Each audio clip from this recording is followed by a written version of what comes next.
Hypothesis 1. No one should despair ever, even if he has committed many sins, but should have hope that, through repentance, he shall be saved. From the Holy Palladios. Our Holy Father John, who lived in asceticism on a mountain near the city of Lyco, or Lycopolis, and about whom details are cited in another chapter, relates to us this about the need for monks to avoid many interactions with women, or nuns with men. There once lived in the city, it was said, a young man who committed many and frightful sins. However, this young man was piercingly censured by his conscience, on account of his manifold sins, and, with the help of God, came to repentance. Under the power of repentance he went to a cemetery, where he established himself in one of the tombs, and lamented for his former life, falling down with his face to the earth, and continually groaning from the depths of his heart. When he had passed a week in this state of unrelenting and persistent repentance, demons, who had before brought his life to destruction, gathered around one night, making noise and shouting, "Who is this impious man, who used to pass his time in lustful things and immorality, yet now wants us to think that he is sober and a doer of good deeds? And he wants to be a Christian and become virtuous now that he can no longer have fun and fulfill his pleasures. What good can he expect in his life, since he is filled with our evils? Hey you, will you not get up from there at all? Will you not come with us to your customary place of sin and depravity? Fallen women and wine await you. Will you not come to indulge your desires? After all the sins that you have committed up to this day, all hope for salvation is lost to you, and therefore, O struggler, you will only march on full speed to your damnation if you continue killing yourself in this way.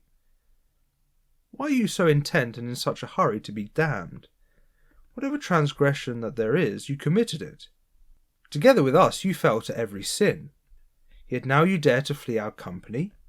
Do you not agree? Will you not go along with our offers?" Meanwhile, however, the young man persisted in the sorrows of repentance, and appearing not to hear the exhortations of the demons, did not answer them at all. So the demons, seeing that they had accomplished nothing with their words, fell upon him, beat him cruelly, and when they had thoroughly wounded him, left him half dead. But still the youth remained immovable in his place, groaning, but steadfast in inexorable repentance. During this time, the young man's relatives sought him out, finally finding him. Having learned the reason for his appearance, that is, of the brazen attack of the demons, they tried to take him with them to their home. He, however, refused to abandon the place of his repentance. The following night the demons again attacked him, and tormented him even more greatly. His relatives visited him for a second time, though without persuading him to leave his place of punishment and follow them. To their proposals on the matter he answered patiently, and with resignation, "Do not pressure me. I prefer to die than to return to my former prodigal life." The third night he almost died from the cruel torments of the demons, who attacked him with greater severity than all of the other times. After that, the demons, having accomplished nothing with their threats and torments, for the young man would not change his mind at any scare tactic, departed and left him alone. Fleeing from him, they cried madly, "He conquered us! He conquered us! He conquered us!" From that time on, nothing bad happened to the youth. Rather, with a clean conscience, he came to realize every virtue. Until the end of his life he remained in the tomb, which he made his hermitage, coming to be honoured by God with the gifts of miraculous deeds.